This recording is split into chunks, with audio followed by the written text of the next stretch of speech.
Boa tarde aí a todos. Está gravando aqui agora. Vou fazer o compartilhamento da minha tela do tablet para dar início aqui às atividades.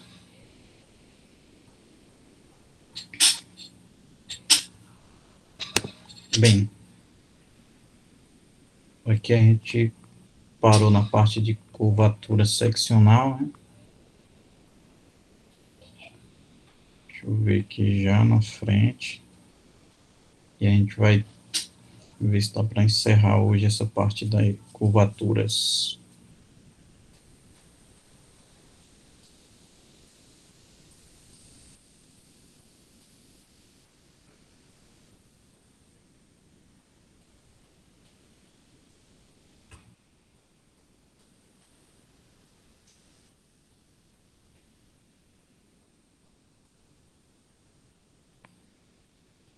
Então, essa parte aqui, passar mais lentamente, né? Foram as simetrias de tensor curvatura que a gente viu.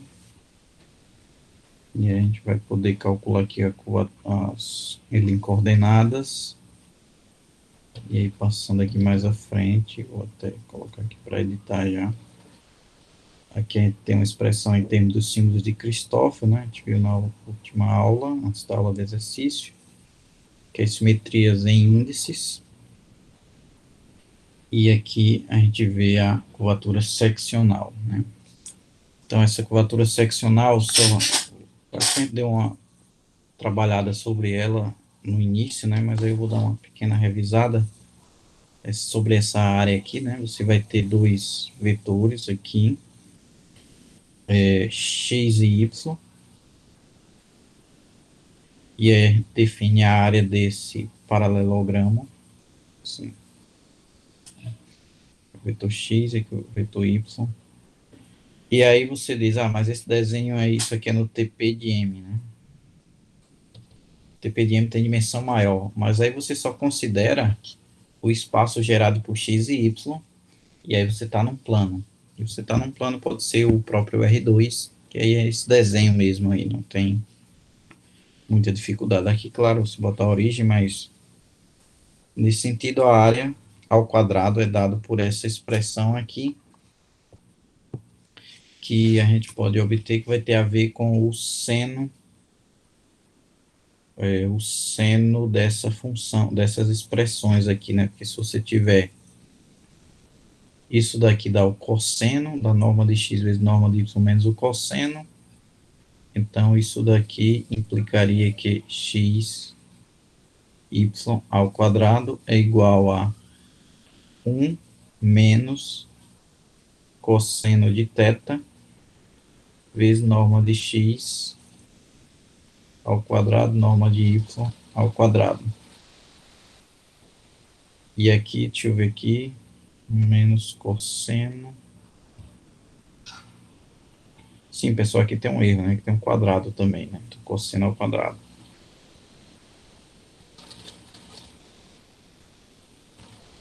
Até porque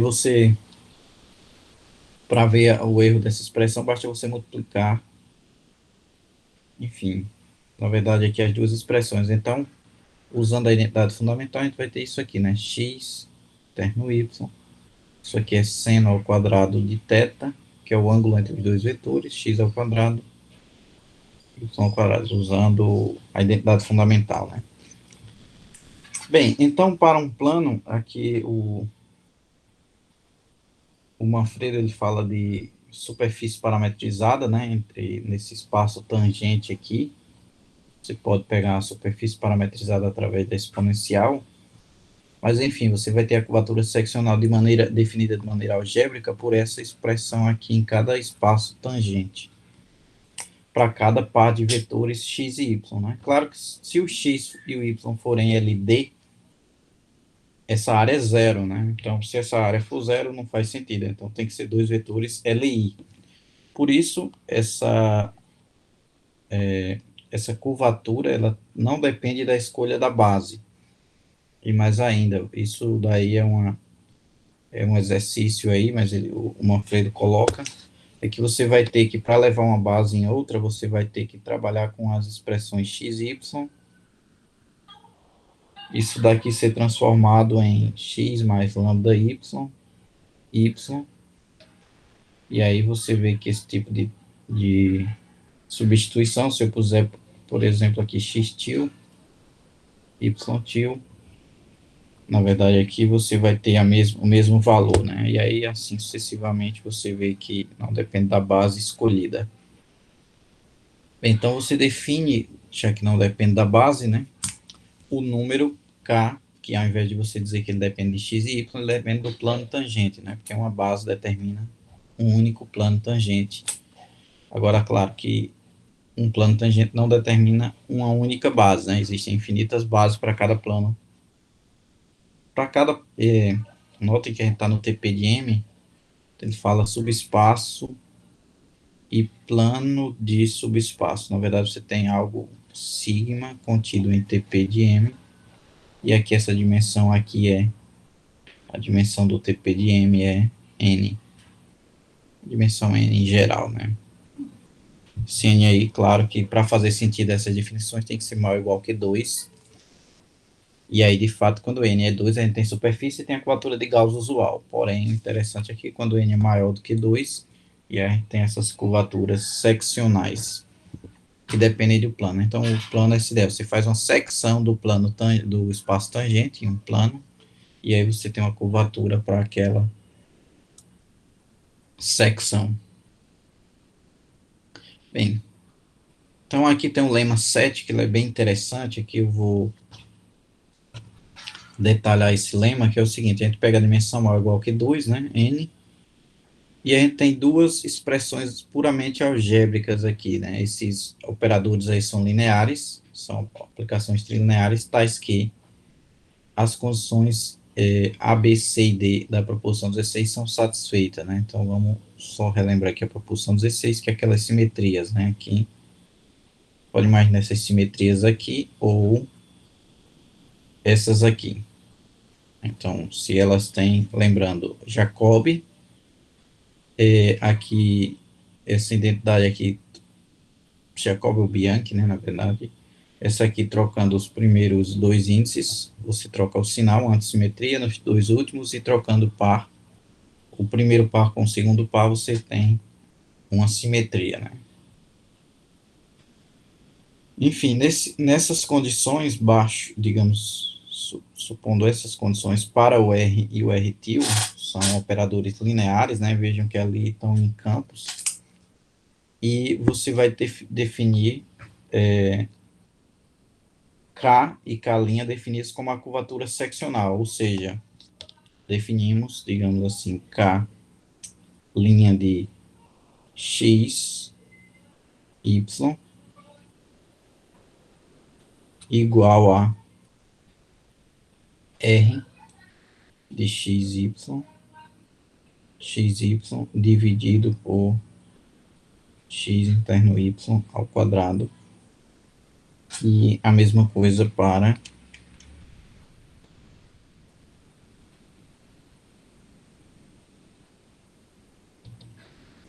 o K', né? Eu sei que eu faço. Então, a gente define aqui R' definido dessas expressões. Sejam satisfeitas com uma curvatura para vetores LI, e suponha que a gente tem essa igualdade aqui, né? Como a gente sabe que isso aqui não depende da base escolhida, depende sim do espaço escolhido, do plano escolhido. Então, suponha que K' de sigma é igual a K de sigma. Aliás, K de sigma é igual a K' de sigma. Então, de fato, o que a gente vai concluir é que teremos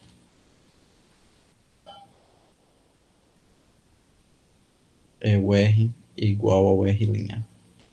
Ou seja, esses valores aí vão acabar definindo quem é o R e o R', né?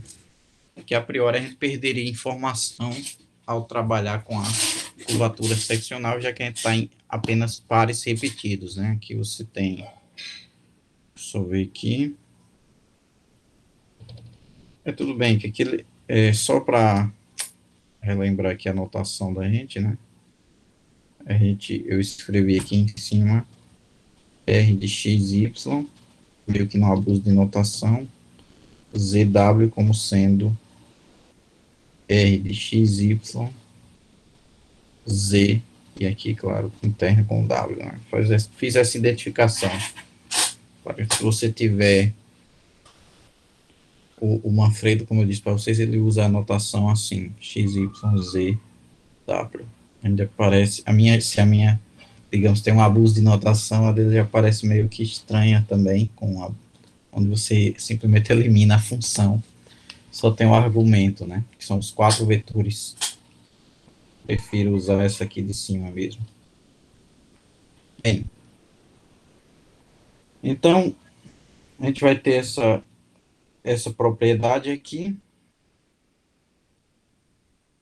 e aí, particularmente, se você tiver o seguinte, no lema 8, se você tiver uma variedade riemanniana e um ponto P, defina o operador trilinear dado por essa expressão aqui, né? Então, aqui eu posso simplesmente recuperar o meu operador, prova, só a ideia. Meu operador R', na verdade, de x, y, vou colocar minúsculo aqui, enfim, são campos de vetores aí. Você simplesmente elimina o W aqui, você vai ter x, z vezes o y, menos, deixa eu ver aqui, y, z vezes o x, né? E aí, obviamente, ele vai ser simétrico no primeiro par, né? Você trocando aqui o x pelo y, obviamente você troca o sinal. E aí, de maneira análoga, aqui você vê que, pela própria expressão, ele é bem simétrico no primeiro par e no segundo. Você usa, na verdade, que para a segunda propriedade, aqui o R de x, y, z, vou usar isso aqui por enquanto, W, isso aqui é igual a menos, aliás, isso daqui é igual a R de ZW, deixa eu ver aqui, x, y. Nossa, não está entrando aqui agora, enfim. Bom, então, continuando aqui nessa expressão, pessoal, nesse caso aqui, você vê que, então, se a gente tem assimetria aqui em x, y, obrigatoriamente a gente vai ter assimetria aqui também. E aí a gente faz o processo, vê que vale, digamos que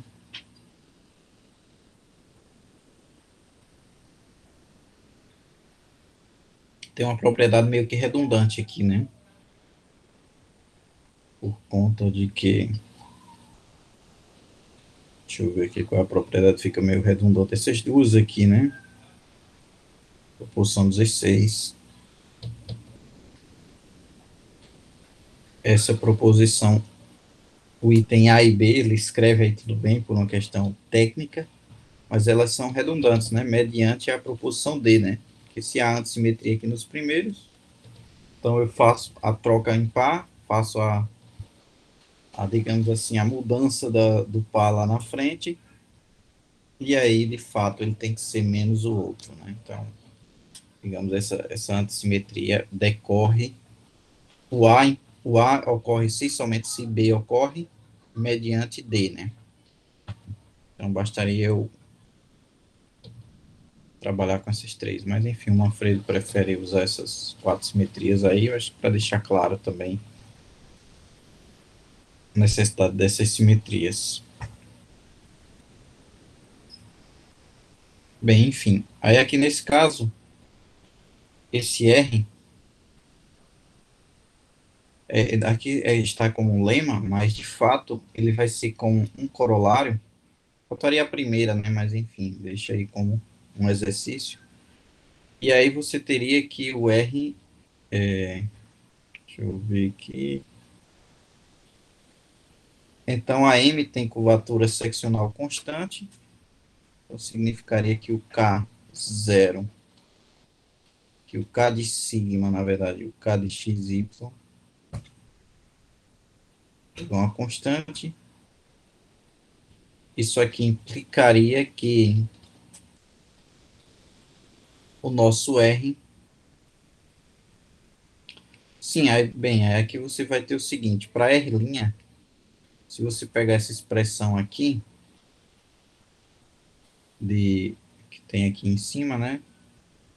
O K' de XY, isso aqui vai ser a própria expressão da área, né? Porque aqui vai ser o R' de XY dividido pelo XY, pela área ao quadrado. Só que isso daqui é quem, bem? Só para a gente dar uma verificada. Isso daqui vai ser essa expressão aqui. X no lugar do Z, a gente tem o X novamente, né? Y no lugar do... seria o W, a gente tem o Y novamente. Isso aqui, então, e aqui vai ser menos Y. No lugar do Z, como eu disse, tem o X. E aí é outro, obrigatoriamente, por conveniência, vai ter que dar 1, né? Então, nesse caso, você aqui também, isso aqui vai ser igual a x ao quadrado, y ao quadrado, menos xy ao quadrado. Isso aqui é igual a 1. Então, na verdade, você tem que K' de xy é constante igual a 1. Portanto, a nossa curvatura, se eu quiser uma métrica cuja curvatura seccional dê uma constante K0, basta definir uma R-til igual a K0 vezes R'. E aí a curvatura seccional vai ser zero, mas aí é R-til, digamos, o K relativo a R-til e o K da minha variedade é K0, né? Na verdade, tem isso aqui, né? E o K relativo a M, tudo igual a K0. Logo, pela propriedade, a gente vai ter que o K, a verdade é que o R é igual ao R-til, mas o R-til é K0 vezes esse operador ali, né?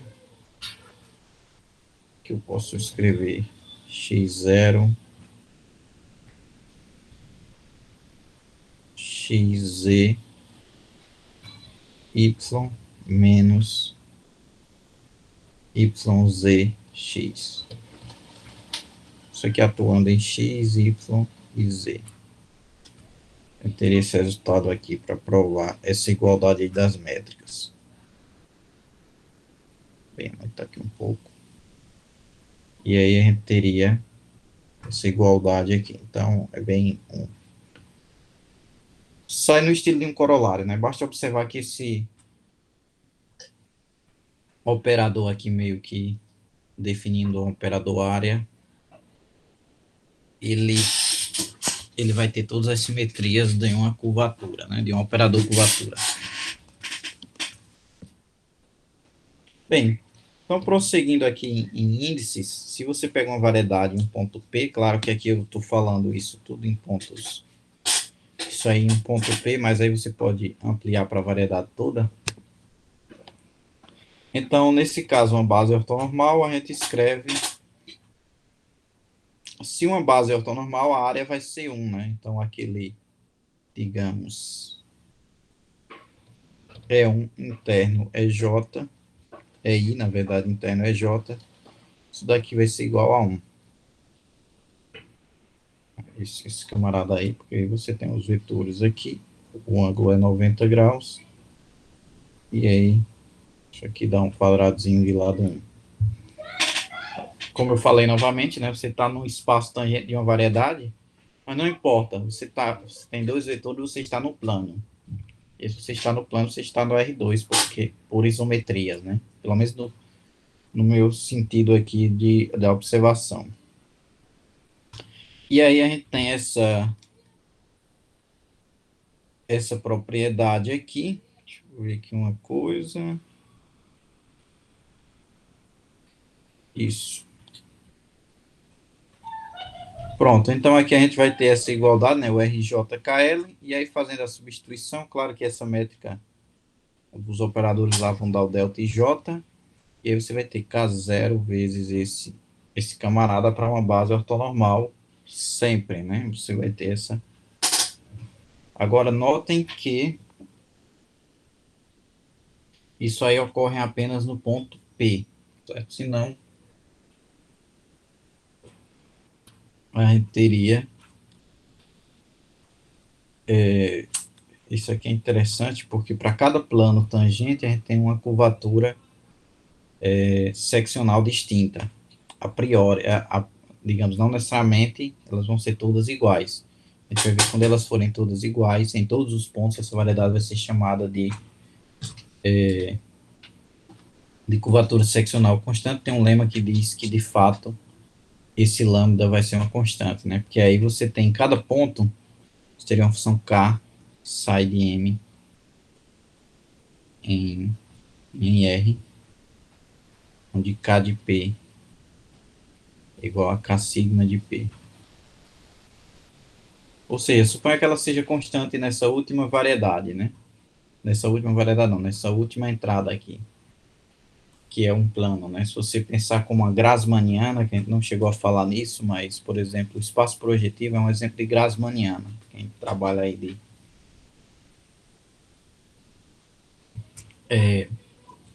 escrever até a palavra aqui para quem tiver interesse aqui, Grassmanniana. Essas variedades aqui, elas são bem interessantes porque os pontos delas são espaços vetoriais. Então, por exemplo, o espaço projetivo, a gente tinha que cada reta que passa pela origem era um ponto lá no meu espaço projetivo, né? E aí uma Grassmanniana, por exemplo, é cada plano tangente, cada plano seria um ponto ali da minha variedade. E aí você tem uma segunda entrada aqui. Se é possível você definir como é que essa função vai ser suave e tal. Mas, enfim, o teorema, o resultado interessante é que se essa função é constante na segunda entrada, então K é constante em M. Se ela é constante nessa entrada, ela é constante na primeira, que não tem nada, não teria nada a ver a priori. Isso aí. Isso aqui, claro, para a dimensão n maior ou igual que 3. N igual a 2, você tem, obrigatoriamente, ela é constante na segunda entrada, né? Porque a segunda entrada sempre vai ser planos. Então, n igual a 2, só existe um camarada, né? Lá, para cada ponto. Mas a primeira, isso daqui dá a curvatura de Gauss. Quem já fez geometria, né? K de P é a curvatura de Gauss. E aí, nesse caso, essa curvatura aí, como a gente sabe que nem todas as variedades têm curvatura de Gauss constante, então esse resultado não é válido. Nem todas as superfícies, né? Bem, então a gente vai ter essa igualdade aqui, como eu disse, é só substituindo lá nas simetrias, né? Delta e JK. Mas aqui o que é interessante é que ele faz uma análise desses delta e J, e ele só vai existir em dois casos, né? Quando o IJ for nesse aspecto, e, enfim, nos demais casos vai dar zero, né? Então, se tiver IJK, se tiver IJ, ou seja, repetido tal qual é no produto interno, na definição da curvatura de Gauss, então você tem algo diferente de zero, que esse mesmo está meio estranho, mas ele é aqui. E aí, claro que você trocando o segundo índice ou o primeiro, você vai ter uma diferença no sinal aí, né? Mais especificamente, somente essa observação aí da curvatura de Gauss. Bem, depois da curvatura de Gauss, a gente vai falar de outras curvaturas aí. Bem interessantes são as curvaturas de Hit e a curvatura escalar, né? Aqui eu não cheguei a falar de traço, mas um traço de um operador, por exemplo, um traço de A para uma matriz 2 por 2, isso aqui seria, na verdade, aqui eu poderia imaginar se eu tenho A saindo de TP de M em TP de M, posso definir o traço de A, mas aí eu para definir esse traço, eu transformo ela numa fórmula bilinear, que seria o A de x interno com y, né? Isso aqui seria o B de x, y.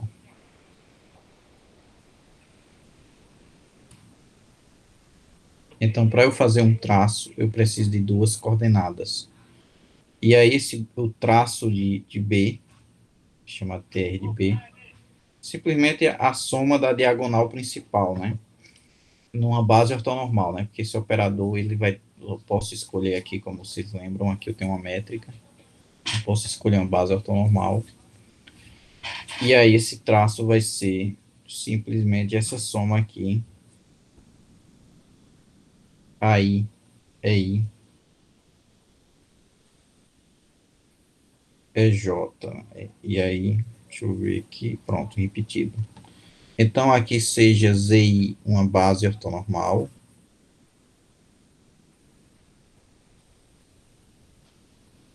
e aí a gente define esses traços aqui, onde a gente pegaria o R,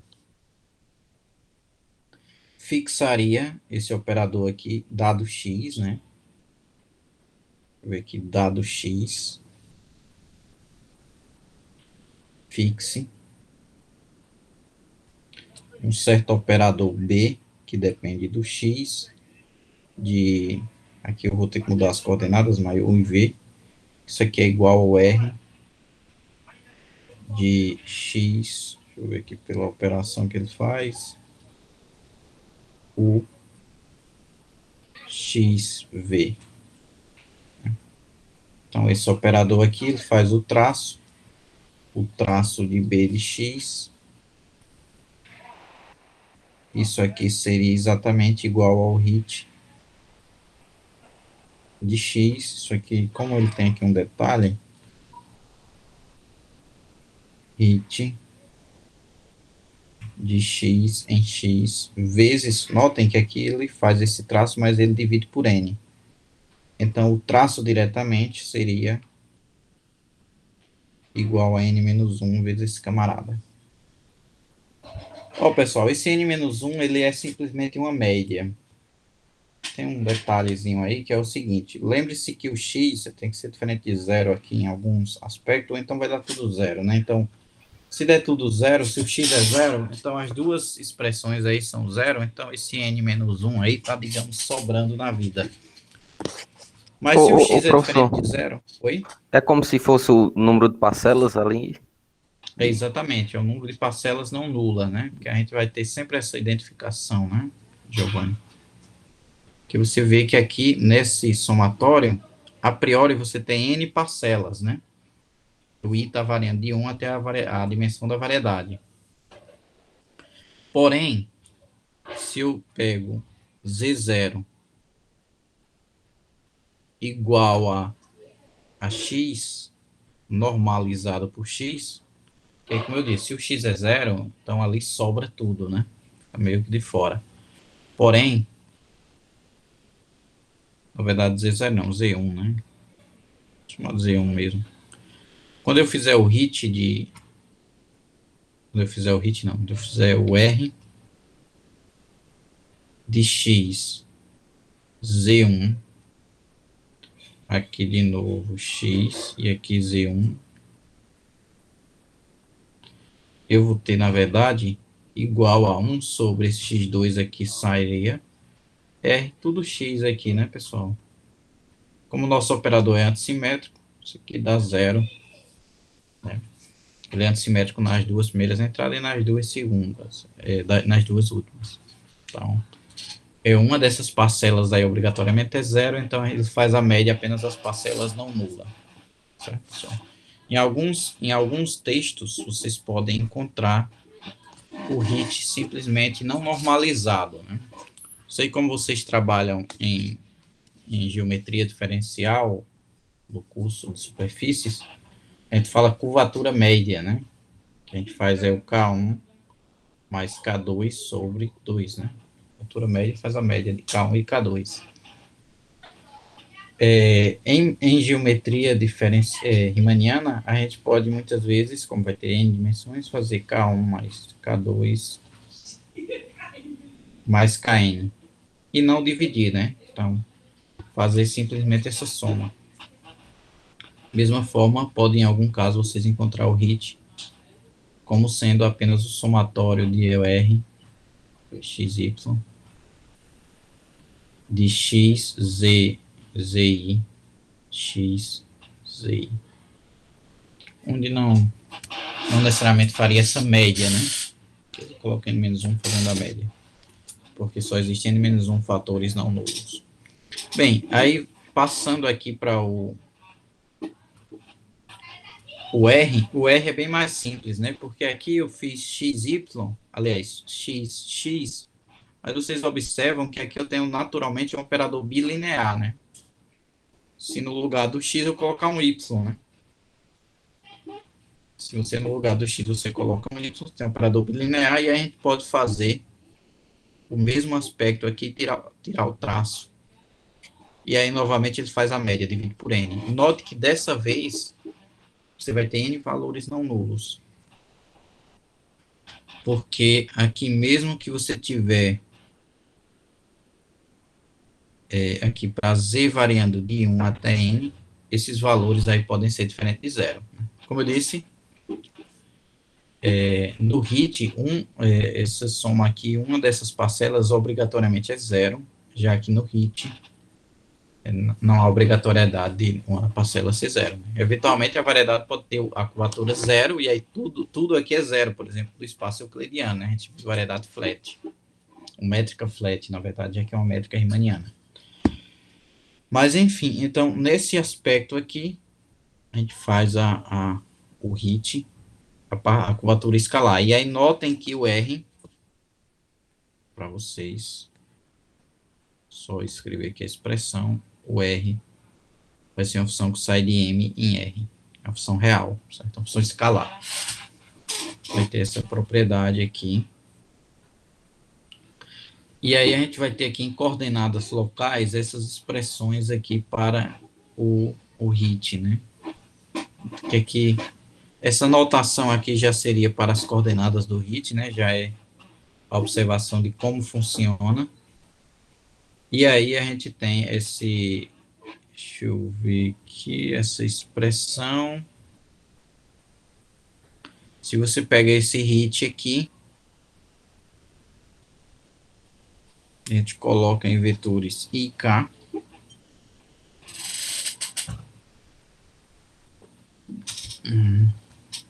Uma base ortonormal, a gente vai ter essa expressão aqui. Deixa eu só ver uma coisa aqui, um detalhe aqui. Se você fizer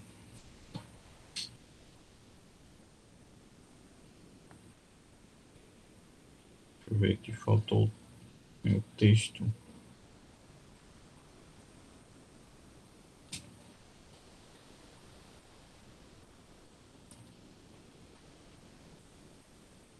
Deixa eu botar aqui uma observação, uma nova nota. É o seguinte, você tem aqui o HIT de x. Isso aqui é igual a 1 sobre n menos 1, somatório em I, do R de x, zi, x, zi. Então, no caso, eu posso pensar da seguinte maneira, né, que o HIT tem o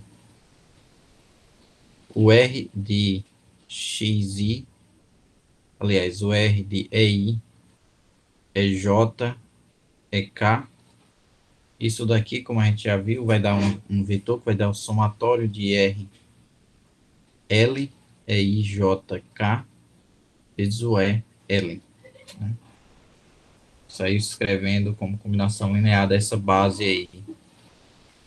Então, nesse sentido aqui, eu posso substituir naquela expressão. E aí, diretamente, eu vou ter que o hit de x é igual a 1 sobre n menos 1 de EI. E aqui, bem, eu vou ter o R e J. Deixa eu ver aqui quem é que vai estar repetido. Bem, esse camarada aqui, na verdade aqui eu posso colocar aí. Aí. E J. Esse outro camarada aqui vai ser o J novamente. Né? Que você vai ter o X, vai ser o. Aliás, que vai ser o I novamente. E aqui em cima você teria o L. L. Mas aí interno com o outro camaradinho aqui, que seria. Deixa eu ver, no caso aqui eu tenho que mudar essa soma para J. É J. Né? E eu supondo que eu estou numa base ortonormal, então no caso esse camaradinho aqui é 1 sobre N ortonormal. Isso daqui vai dar o delta IJ, delta LJ, então esse camarada só vai existir quando R, LJ, aliás, quando L for igual a J. Seria essa expressão aqui, que a gente pode escrever como sendo o R, I, I. Então, claro que um I corresponde a isso daqui, eu posso colocar IK, e aqui um outro camarada desse vai ser IK. Então, eu posso pegar esse camarada aqui.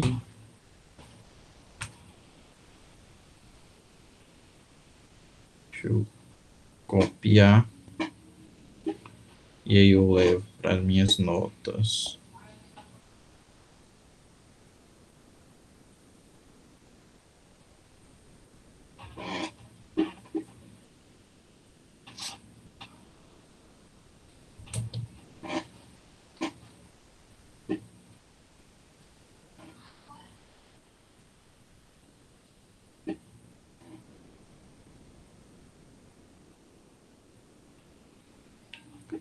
Só que aqui, na verdade, você vai ter essas expressões aqui, né? Só que ele pega e trabalha também com essa questão do índice. Se eu quisesse que esse índice estivesse embaixo, né? Então, vou ter que trabalhar com essa inversa aí da métrica. Agora, o seguinte, nesse caso aqui, a métrica não necessariamente ortonormal, que tem uma observação, que seria uma métrica qualquer. E aí você vai ter um aspecto como é que diagonaliza a métrica, como é que ortonormaliza, né? Então você teria isso daqui para qualquer métrica, o HIT pode ser calculado por essa expressão aqui, e a curvatura escalar por essa daqui. Você tem, na verdade, é o traço de um operador. Você pode simplesmente... Você tem... Deixa eu ver aqui pela minha expressão.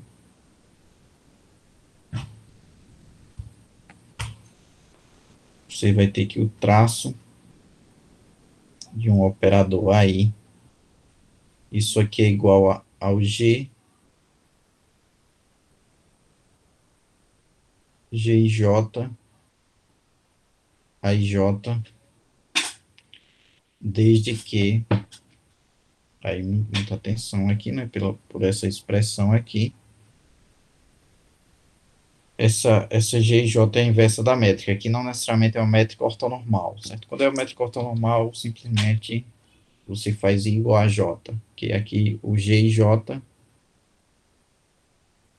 isso aqui é os coeficientes de G a menos 1 em IJ. Você tem o G e J para campos coordenados, e aí você teria os coeficientes na métrica inversa. Bem, esse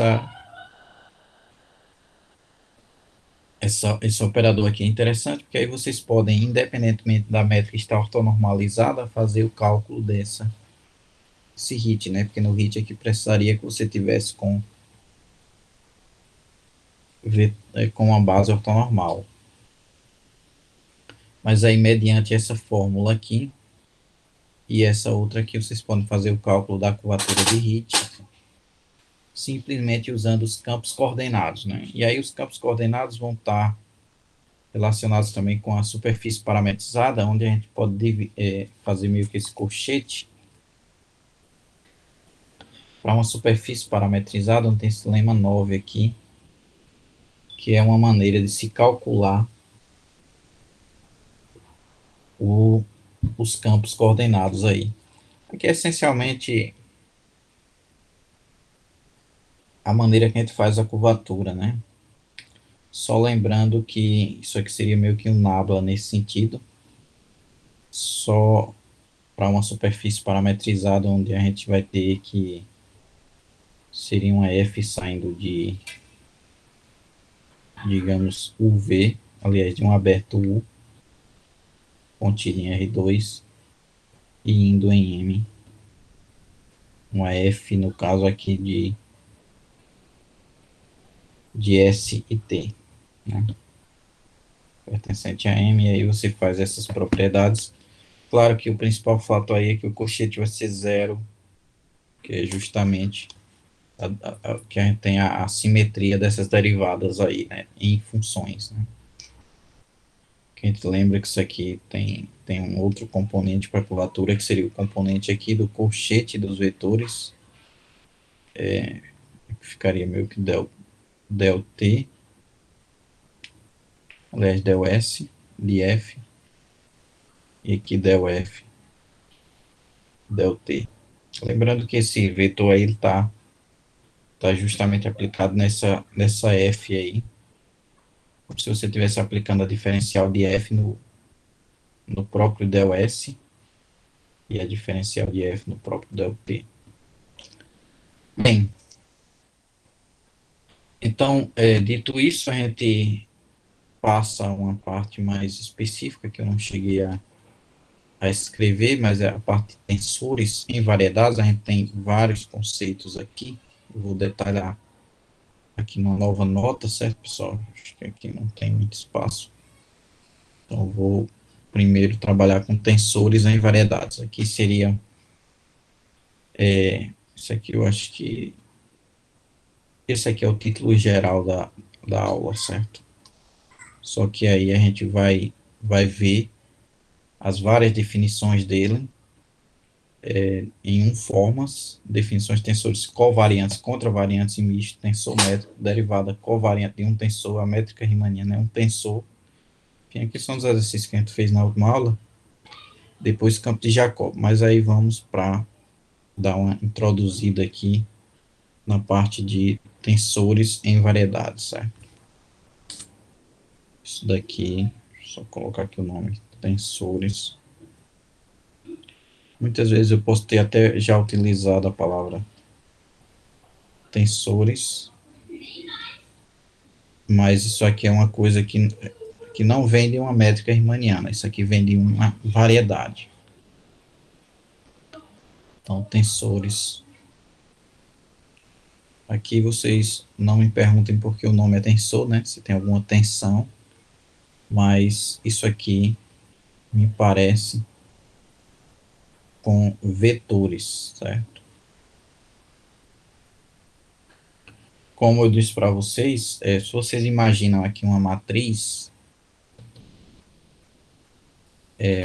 por exemplo, a matriz da métrica, mas enfim, uma matriz, ela vai ter entradas A1, A1, 2, fazer uma 2 por 2 aqui para economizar o tempo, né? A2, 1, A2, 2. Então, isso aí dá para a gente interpretar como sendo a ideia de um tensor, né? Um operador linear A que sai de um espaço vetorial, que pode ser o R2, e vai em R2, né? Claro que a gente vai trabalhar com espaços vetoriais, que é o espaço tangente e outros derivados dele, como subespaços do espaço tangente. Mas, enfim, nesse caso, a gente vai ter esse conceito. E principalmente porque a gente vai querer que os operadores anteriores sejam tensores, tanto a curvatura quanto o hit, bem, a curvatura escalar a gente vai chamar de um tensor também, apesar dela ser uma função, né? Como vocês viram, o R sairia de lá.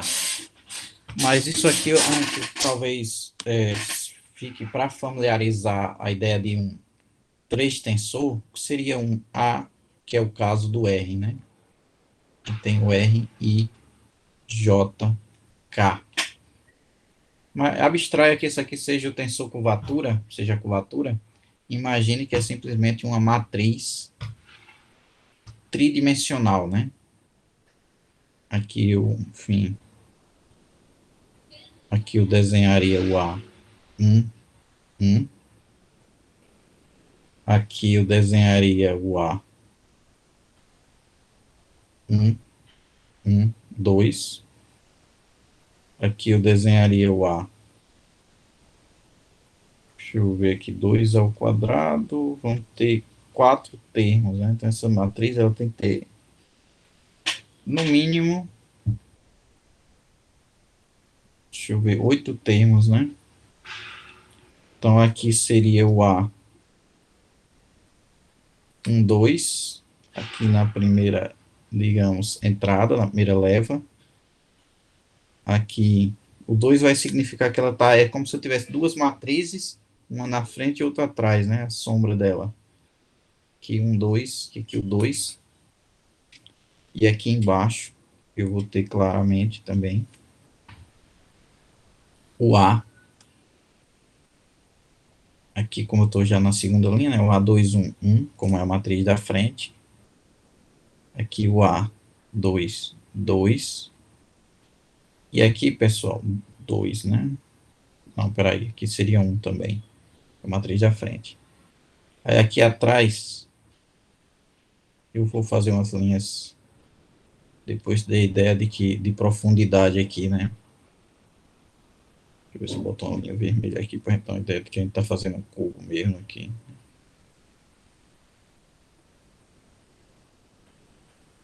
Deixa eu ver aqui.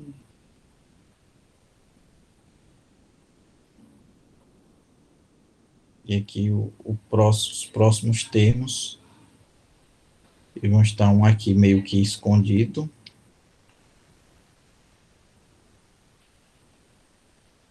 Aqui é o A, está na segunda linha, 2, 1, 2.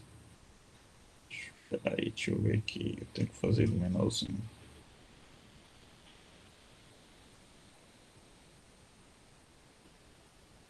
Então, na matriz de trás ali, e bem aqui, a gente teria o A, que é tudo 2, né? O A Gilberto Gil, né? Expresso 222. Então, aqui você vai ter uma matriz. Talvez aqui eu possa fazer o seguinte. Montar mais um pouquinho aqui.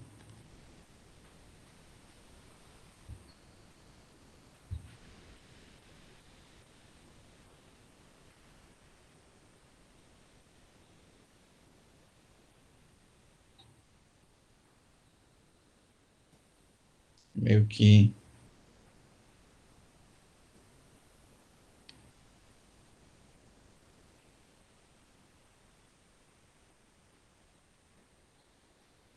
espero que vocês tenham entendido que isso aqui seria mais ou menos um cubo, né? Se a gente fizer esse desenho aqui,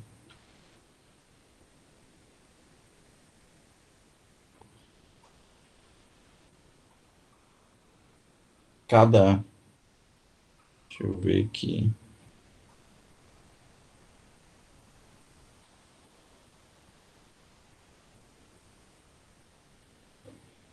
Cada vértice aí desse cubo, ele comporta um Azinho, né? Talvez aqui seja mais fácil de agora eu fazer a minha matriz, né? Aqui é o A, 1, 1, 1. Aqui o A, 1, 2, 1. Aqui é o A. Deixa eu ver aqui, 2, 1, 1. Aqui é o A, 2, 2, 1. Aqui vai ser o A, 1, 1, 2. Aqui o A, 1, 2, 2. Aqui seria o A, 2, 1, 2. E aqui é o A, 2, 2, 2. Certo? Então, a gente tem uma matriz, talvez esse segundo desenho aí ficou melhor, né? Dá para entender melhor. Tridimensional, né? Seria 2 por 2 por 2, né? Assim, a matriz 2 por 2 por 2. E aí, claro que esse desenho aí só faz sentido eu fazer isso, desenhar em dimensão, um desenhozinho desse para uma matriz de tamanho 2, né? De linhas, colunas, enfim, profundidade 2. E se aumentar a dimensão, vai perder totalmente o meu intuito, porém eu estou armazenando aqui 8 informações, 8 valores reais nessas entradas, né? Inclusive, se vocês imaginarem, isso daqui vai ser uma espécie de, em computação, isso é chamado de vetores, onde você tem tipo umas listas lá para armazenarem, né? Que você pode até definir certas multiplicações, soma, enfim, que seja do mesmo tipo, tem entrada. E é bem interessante fazer uma álgebra linear sobre esses objetos. E, de fato, existe a álgebra linear, deles são matrizes. Então, no espaço tangente, o que a gente vai falar de tensores, vão ser esses objetos aí, quando, claro, aqui eu botei uma base ortonormal para eu poder ter a matriz, né? Um operador bilinear, então não é necessariamente uma matriz. Então, uma forma, a gente vai ter o que a gente chama de uma forma ou contravetor, né? Então, aqui eu vou fazer o que é um forma.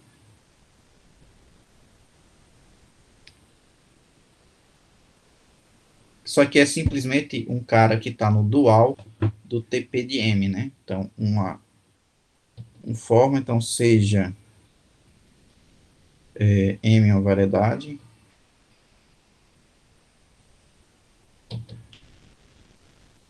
imaniana, e aí X, um campo tangente. Suave, né? Mas aí pode ser de qualquer tipo. Então, uma forma, uma forma é um operador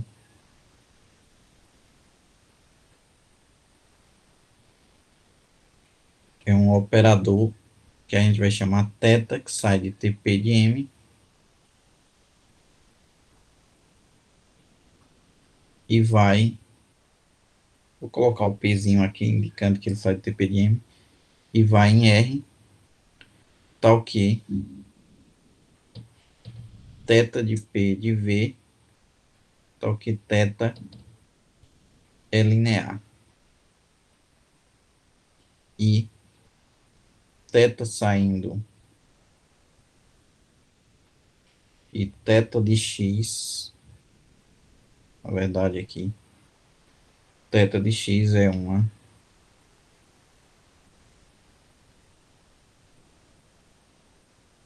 função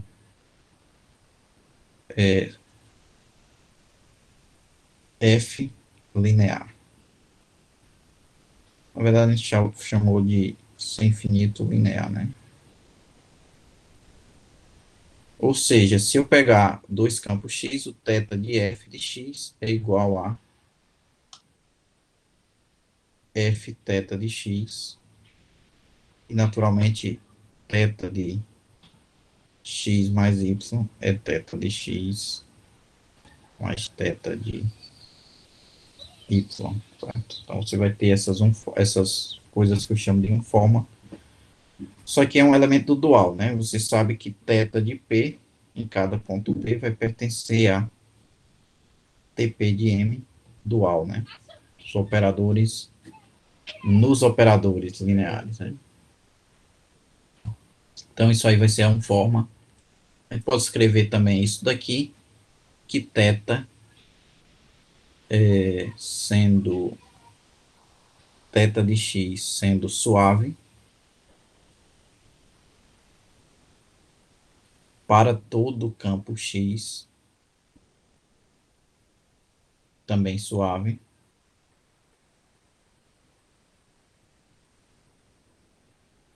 Aí aqui a gente vai escrever aqui, né, campo x em x de m.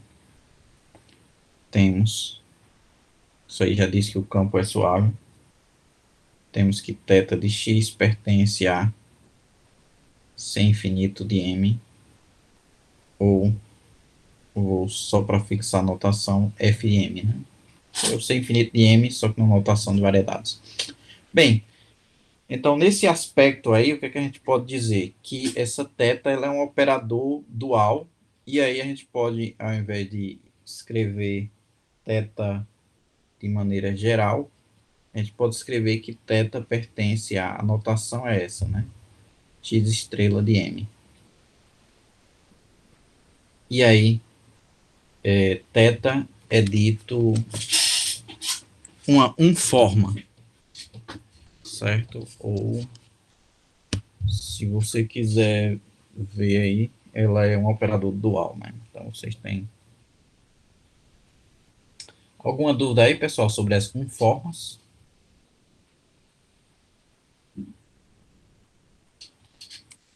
Então, se tiver dúvida, a gente passa para frente aí.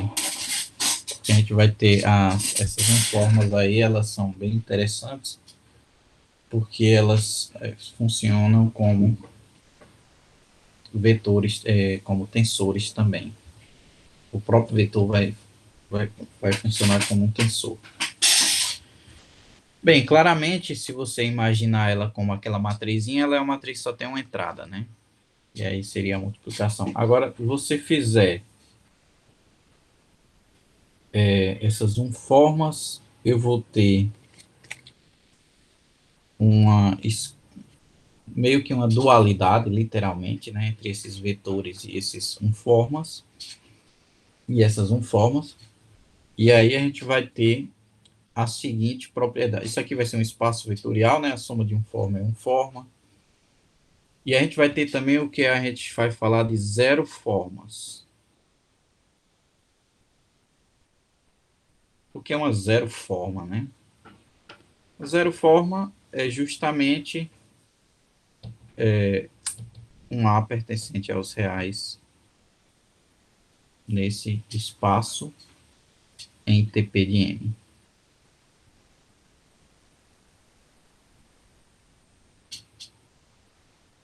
Então, é meio que uma forma...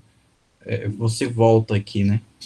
Você fica meio perdido, mas, enfim, A sai de TP de M e vai em R.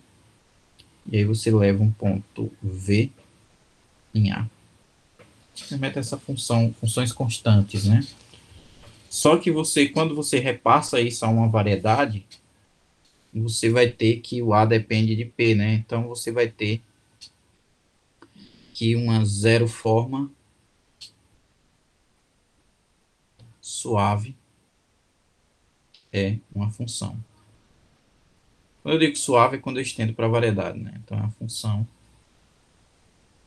A, que a cada P, você nota que A vai sair de M e vai em R. E aí você vai ver o seguinte, né? A priori ela sairia de TM, assim como uma forma, a zero forma, mas aí você levaria um ponto P e V no A, que depende de P, que sai de TP de M e vai em R. Então, isso aqui é um A. Então, digamos aqui, nesse caso, eu vou usar essa notação de F, que fica mais adequada. E aí você vai ter uma F de P. Então, você vê que a variedade, o valor V aí vai ser mudo, né? Não vai aparecer.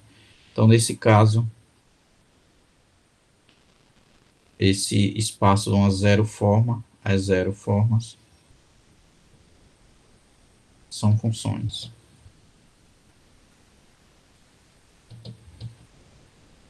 Aí você tem um monte de coisa sobre tensores aí, né? Por exemplo, eu tenho que R, que é a curvatura escalar, é uma zero forma. E sempre é escrito assim, zero aí, como dígito zero. Mas não escrevo zero, palavra zero, tracinho forma. Mas é basicamente funções escalares, né? A única diferença é essa daí. Ô, Vetores a gente professor, já tem. Diga. é, esse R é aquele com 4 entradas, Não, é o de Newton, de é a curvatura escalar. escalar mesmo, né? Certo? É quando você faz o traço, né? Como a gente viu aí, de hoje. E aí seria uma zero forma. Se você pega o tensor curvatura, que também é o R, né? Que a gente tem ali, só que ele tem 3 entradas, né? Então seria o R, se eu fosse escrever assim, dessa maneira, né? Talvez para. Tudo bem, que aqui realmente é muito, Giovanni, muito bem falado aí, né? Para não ficar essa dúvida.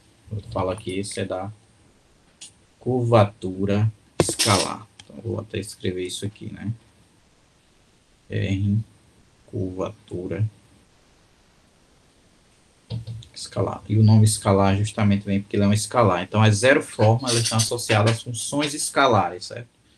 Porque tem uma coisa muito interessante, é quando vocês falam funções ou aplicações, para mim tudo é função, né?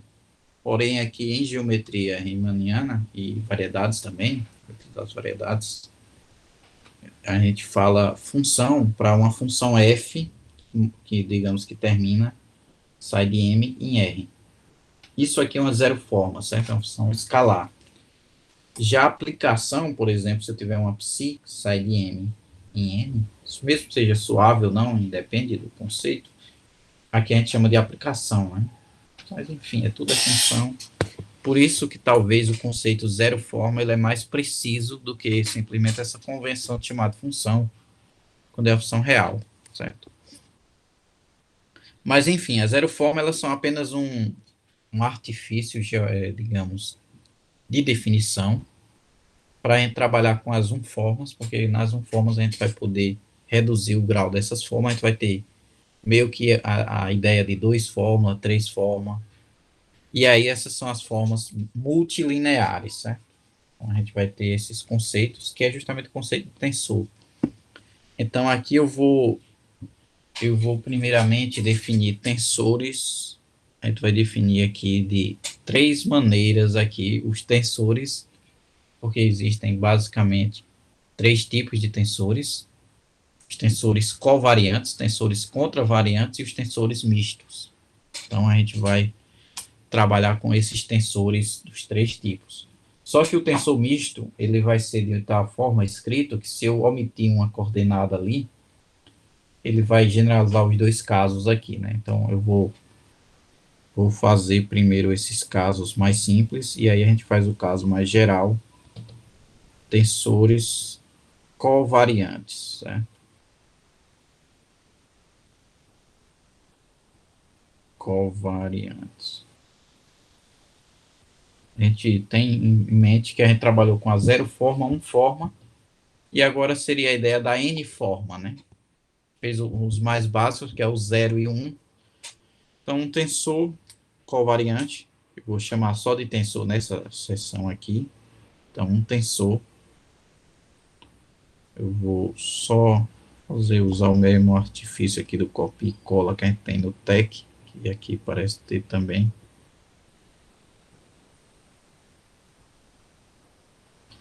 Então, um tensor covariante, aqui eu vou ter que apagar uma coisinha aqui. Um tensor covariante é uma aplicação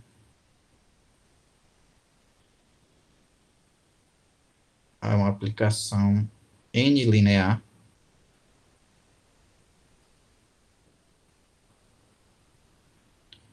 aqui que eu vou pegar, chamar de T, né? Digamos que meio que providencialmente, que ela vai sair de TP de M e cartesiano n vezes e vai em R, certo? Ah, professor, mas o senhor disse que curvatura era... A curvatura, ela pega 3 vetores e levam em um terceiro vetor, né? Mas se eu pegar aquela curvatura de 4 entradas, ela vai ser um tensor, né? Aqui eu posso pegar já um exemplo, R de x, y, z, w. Isso aqui é um tensor. Vocês lembram que eu chamei isso aqui providencialmente de R de x, y, z e w. Então, isso aí é um tensor. E aí, claramente, eu vou pedir que esse tensor seja suave se a gente tem essa seguinte propriedade aqui, né? T é suave se para campos. Aqui eu vou sobrar letras, né? Então aqui não tem muito como não. X1, X2, Xn, T de X1, aqui suave, aqui eu vou... Notem que aqui está no produto, né? Mas cada um deles está nesse camarada aqui, né? Espaço dos campos de vetores. T de X1, Xn é uma função suave. Então, para eu verificar se um tensor é suave, eu tenho que aplicar ele em campos. E aí, claro que isso aqui é meio que... Eu só preciso aplicar em campos coordenados, né? Preciso aplicar ele em todos os campos. E aí a gente pode denotar, se vocês pegam uma base referencial, né? Ortonormal ou não, ou de campos, podemos denotar os índices do tensor, né?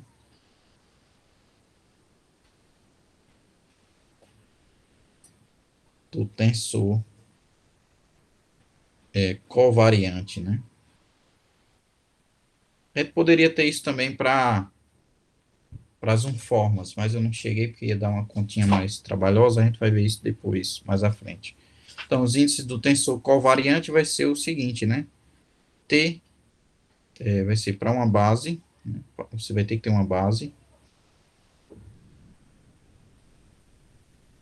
ou referencial. Essa base ela pode estar numa vizinhança, né?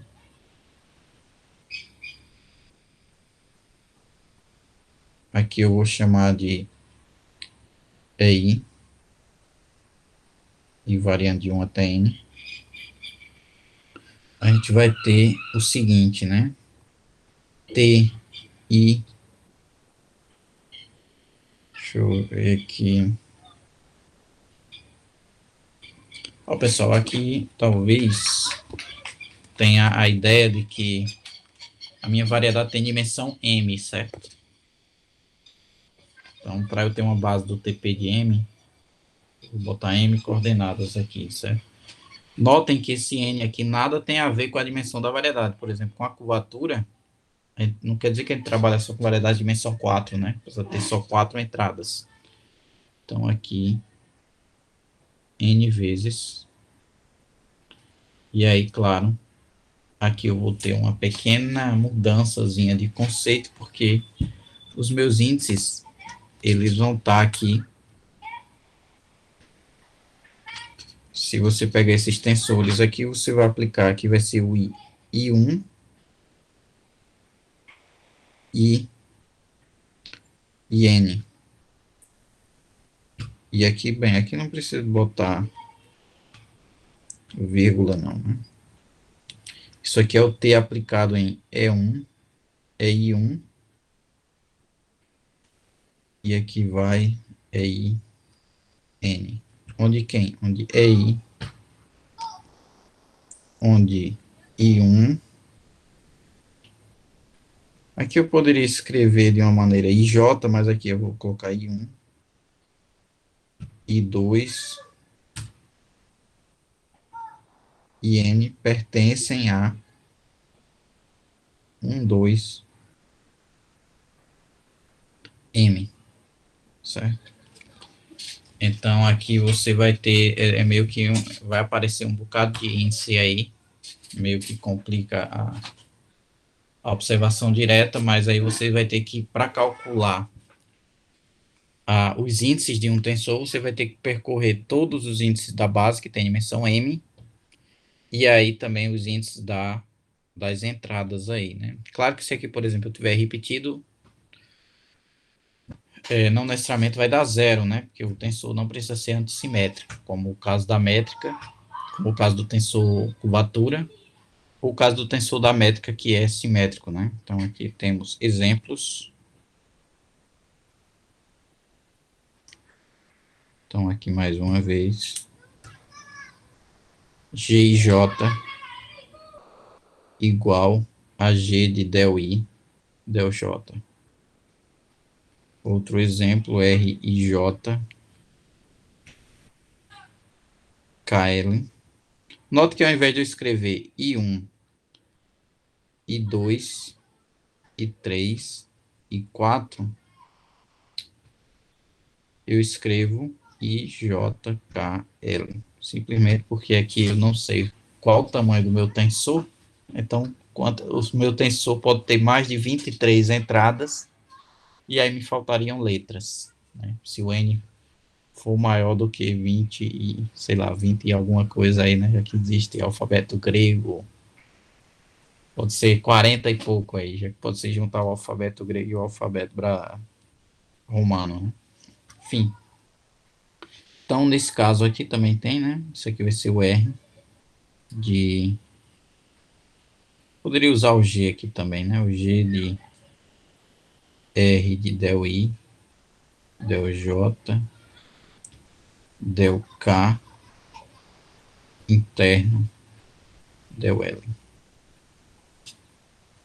Teria esses tensores aí nessas aparições aí, né? Então, tem essa observação aqui. Bem, alguma dúvida, pessoal, sobre os tensores de dimensão N? Mais ou menos, que vai ser um espaço vetorial, né? Se você somar dois tensores, vai continuar sendo dois tensores. Agora tem que ser tensores do mesmo tipo, né? Você não pode somar tensores com 3 entradas e tensores de 2 entradas e esperar que obtenha um tensor disso daí, né? Você define alguma maneira de estender as entradas do tensor. Que é muito, não sei se existe uma maneira tão simples, né? Talvez derivando, a gente vai ver o que é derivada de um tensor. Mais alguma? Sim, pessoal, esse espaço, notem que para os campos, a gente denotava por isso daqui, né? Os campos M. Então, aqui a gente tem campos.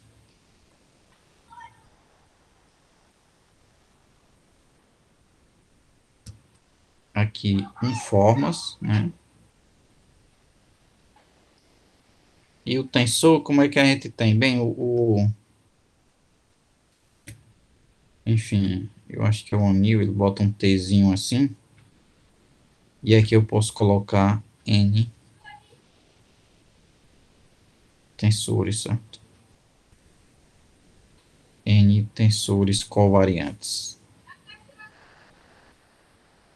Isso aqui é tensores covariantes de N entradas.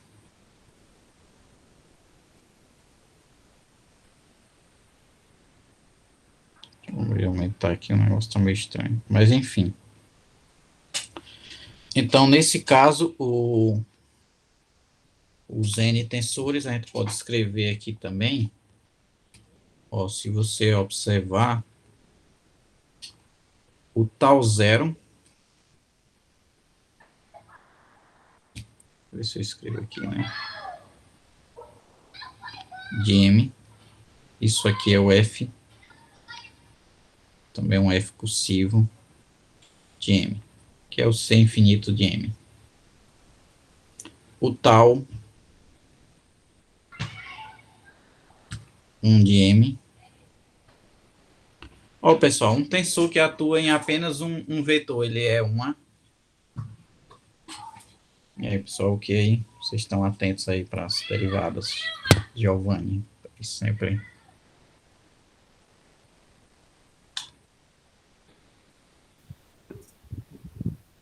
Uma forma, será, professor? Ou É não? exatamente, uma forma, né?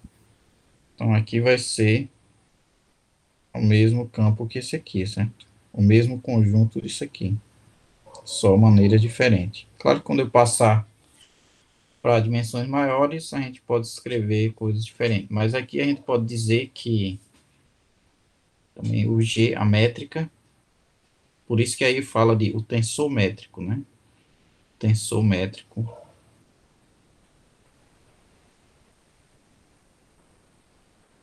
ou métrica está em tal, deixa eu ver aqui. Aí tem os simétricos também, certo? Mas não vai chegar aqui não, né? Notem que não necessariamente todo tensor aí de dimensão 2 é um tensor métrico, que pode ser antissimétrico, pode ser não simétrico, né? Não necessariamente antissimétrico, mas qualquer seja independente aí as duas entradas, ele tem essa propriedade aí, certo? Então, enfim. Só destacar aqui em vermelho o título.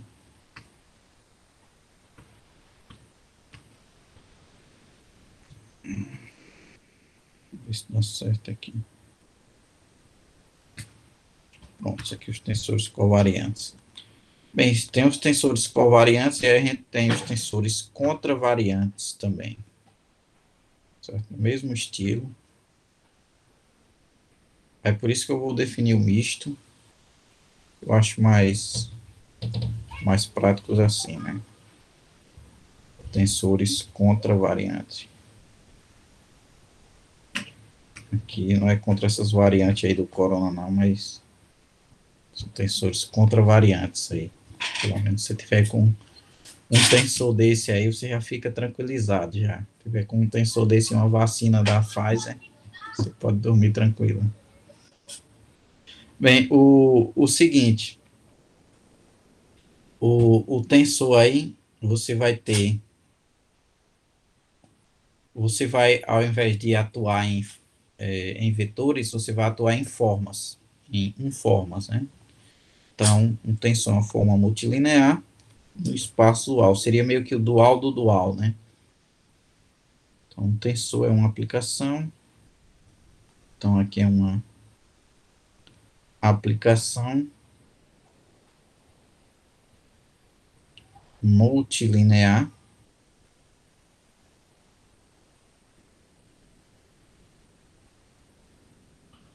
No caso aqui a gente vai chamar de T também, que sai de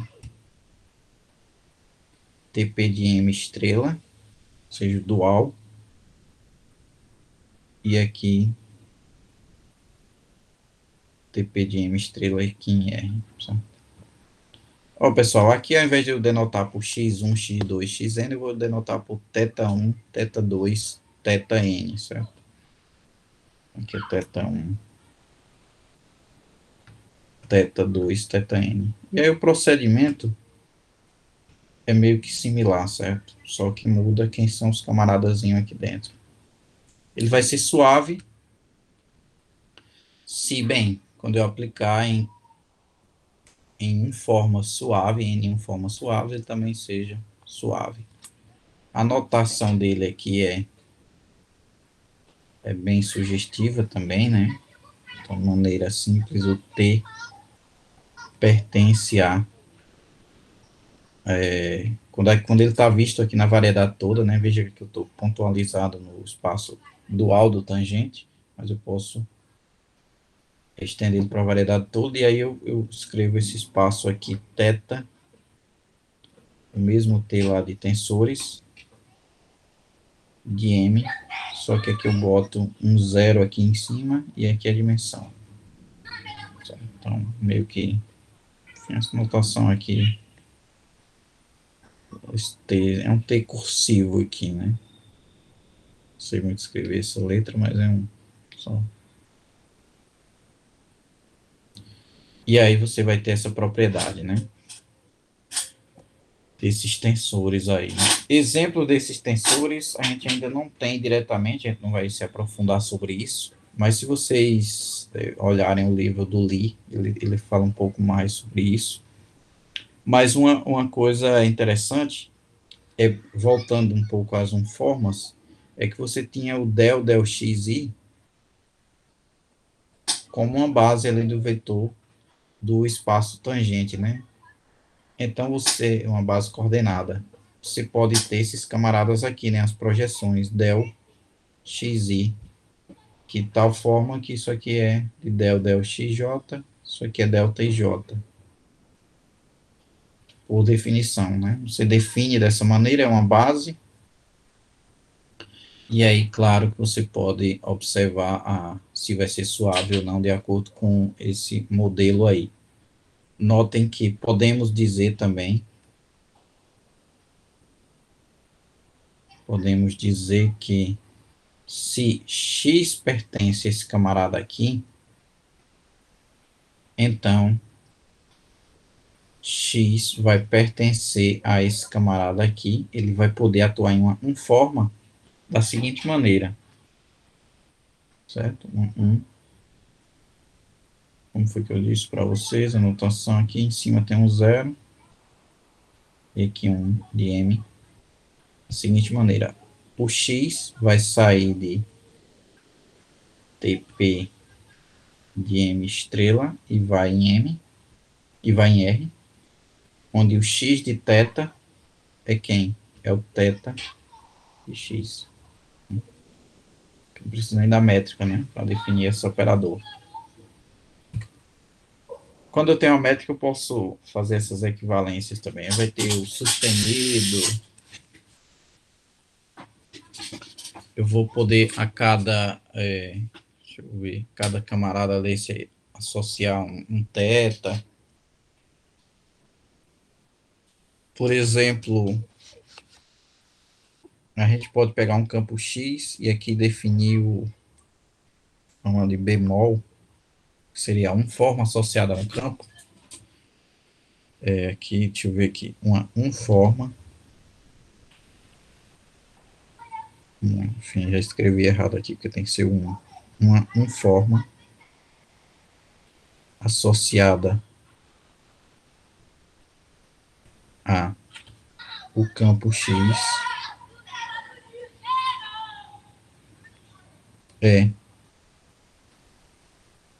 a gente chama aqui, eu acho que é o B, Bzinho bemol, X tá ok.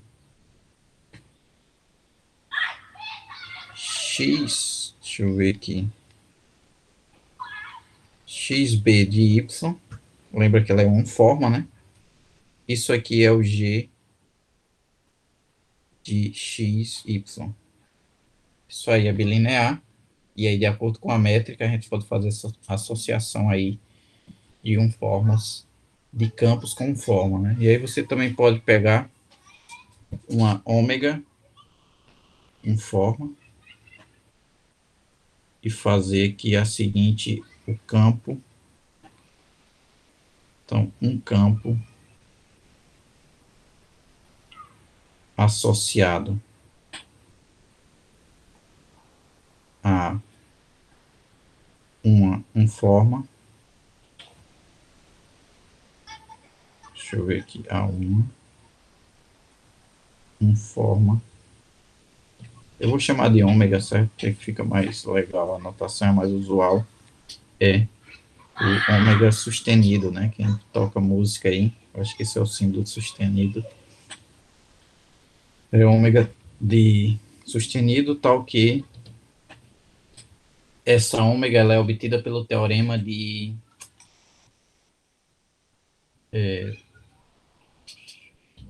teorema de Riesz, né? Teorema de Riesz, onde você diz que como você tem um operador escalar, essa ômega atuando em x é igual a g atuando em ômega sustenida interno x. Se você faz a composição desse bemol com esse sustenido, dá meio que a identidade, né? Você vai ter essas mudanças aí entre esses operadores, né? São formas e esses campos de vetores. Bem, então, dito isso, a gente está no ponto de definir o que é um tensor misto, né?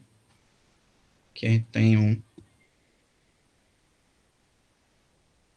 deixa eu ver aqui, tensores mistos, eles atuam em formas e também em vetores, né? Tensores mistos são formas multilineares. Então, aqui, só rapidamente escrever só esse tipo aqui. São formas, aliás, são aplicações multilineares.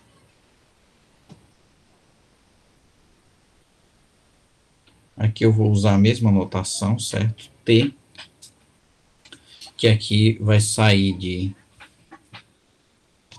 bem, TP de M,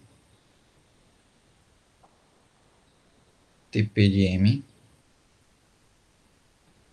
isso aqui M vezes, N vezes, cartesiano TP de M, estrela, TP de M, estrela, isso aqui K vezes, isso aqui indo em R, certo? Ou seja, o meu T ele se alimenta de N vetores e K formas, né? Então, aqui o T de x1, xn, θ1, θk, né? Que pertence aos reais. Então, isso aqui é que vai ser um tensor misto. A notação aqui para esse camarada é T pertence a... Enfim, aí ele é suave quando eu pegar campos suaves em forma suave, esse T também seja suave. Aí, claro que eu vou pegar no todo M. E aí a notação é essa mesma do T, só que aqui eu vou colocar N e aqui K de M. Tá? Então, aqui a gente definiria os tensores mistos. E aí, bem, para esse caso aqui, né, como voltando aqui para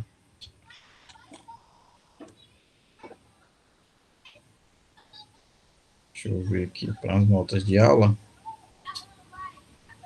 a gente tem o tensor métrico e aí a gente tem também a derivada covariante e a derivada contravariante desses tensores e a métrica paralela, né? Essas continhas aí a gente pode verificar na próxima aula, antes talvez um pouco do campos de Jacobi, mas enfim, essa só falta pouco tempo aí, para não ficar tão sobrecarregado, mas a ideia é que você pode definir a derivada de tensores de tal modo que a gente tem umas regrinhas específicas, e aí tem mais outras coisas, como produto tensorial, a gente não vai chegar nesses detalhes aí não, aí tem mais no livro de variedades, né, no curso de variedades, vocês podem dar uma olhada, mas é até interessante que vocês observem.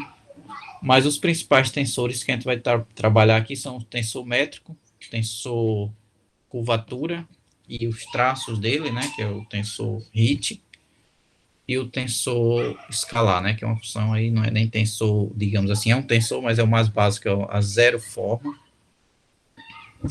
E aí também a gente pode ver que é um zero tensor, né, também, no sentido de notação ali, né, esses tensores aqui, voltando aqui, eles têm a mesma coisa de índices, só que aí eu vou pegar tem que ter um referencial tanto para o TM quanto para o TM estrela, né?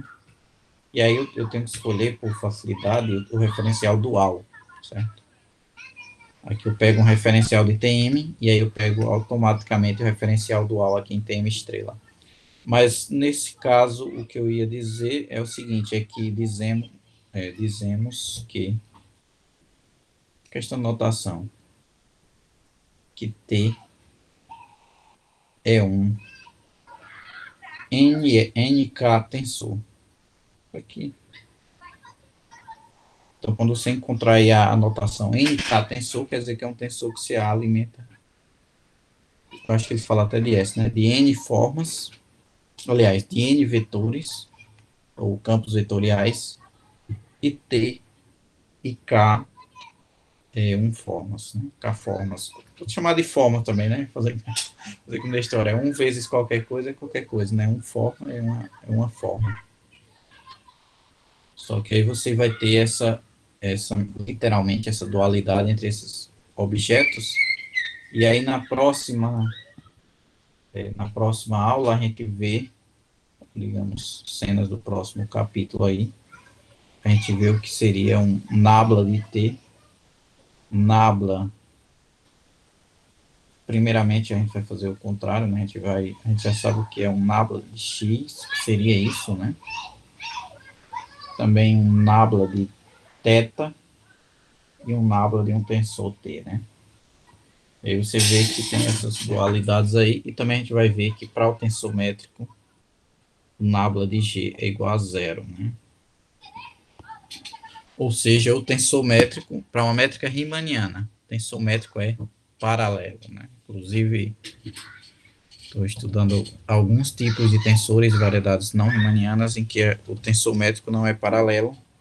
Na verdade, o tensor métrico é um objeto aqui, que a gente chama de 1 ômega 1 forma, vezes o G. Certo? Esse produto aí é o produto tensorial. A gente não vai detalhar nisso, mas vocês podem observar que o produto tensorial é simplesmente você multiplicar, né? Como você tem esses operadores aí,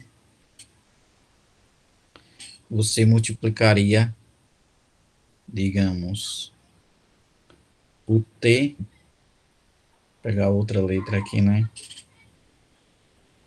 T e U, sei lá, que vão meio que o T, vamos botar um R aqui, T e R. Podem ser tensores aí desses tipos aí variados, certo?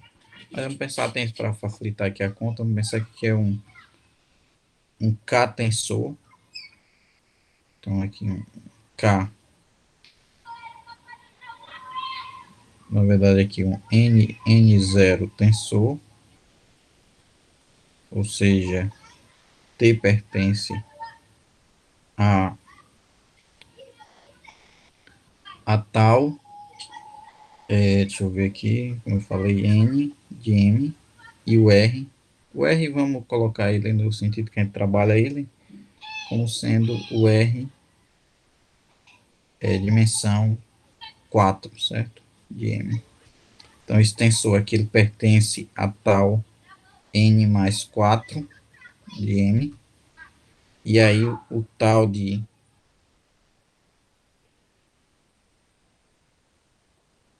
aí você teria o tal interno R aplicado em x1, xn, aqui eu vou ter que xn mais 1, xn mais 4, né? Ele vai ter que atuar em n mais 4 vetores.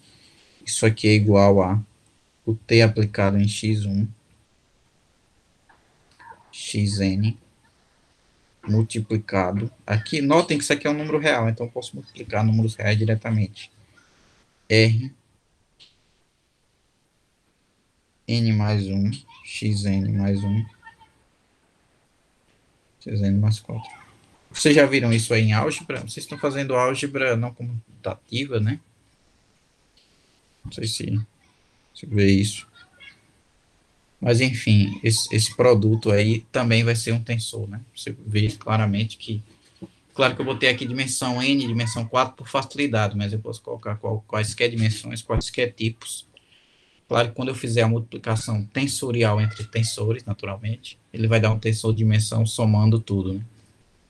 E eu posso também multiplicar por uma função, né? Como é zero tensor, se eu multiplicar um tensor por uma função, ele permanece do mesmo tipo, né? Multiplicar duas funções, aí isso é bem simples. Então, a gente vê essa questão da derivada tensorial, a gente deixa... Tem a questão de derivações, mas a gente vai ver a questão só da derivada tensorial, e a gente deixa para a próxima aula aí, para fazer esse pedaço e ver se dá para iniciar campos de Jacobi. Interromper aqui.